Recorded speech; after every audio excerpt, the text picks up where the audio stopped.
দুর্নীতি দমন কমিশন দুদকের একটি মামলায় বেগম রোকেয়া বিশ্ববিদ্যালয়ের সাবেক উপাচার্য অধ্যাপক নাজমুল আহসান কলিমুল্লাহকে জিজ্ঞাসাবাদের জন্য 5 দিনের রিমান্ড মঞ্জুর করেছেন আদালত। বুধবার ঢাকা মহানগর দায়রা জজ আদালতের ভারপ্রাপ্ত বিচারক ইব্রাহিম মিয়া এ আদেশ দেন। দুদকের পাবলিক প্রসিকিউটর দেলোয়ার জাহান এ তথ্য নিশ্চিত করেছেন। আদালত সূত্র জানায়, বেগম রোকেয়া বিশ্ববিদ্যালয়ের একটি ছাত্রী হল ও একটি গবেষণা ইনস্টিটিউট নির্মাণে দুর্নীতি ও ক্ষমতার অপব্যবহারের মামলায় অধ্যাপক কলিমুল্লাহকে 10 দিন রিমান্ডে নিয়ে জিজ্ঞাসাবাদের আবেদন করে দুদক। উভয় পক্ষের শুনানি নিয়ে আদালত 5 দিনের রিমান্ড মঞ্জুর করেন।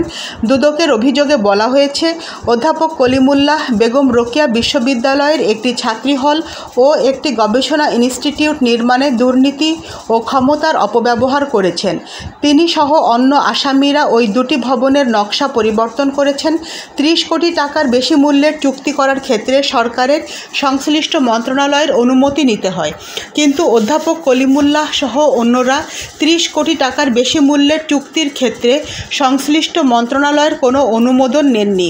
এর আগে 6 আগস্ট রাজধানীর মোহাম্মদপুর এলাকার একটি বাসা থেকে অধ্যাপক কলিমুল্লাহকে গ্রেফতার করে ঢাকা মহানগর পুলিশের গোয়েন্দা বিভাগ ডিবি।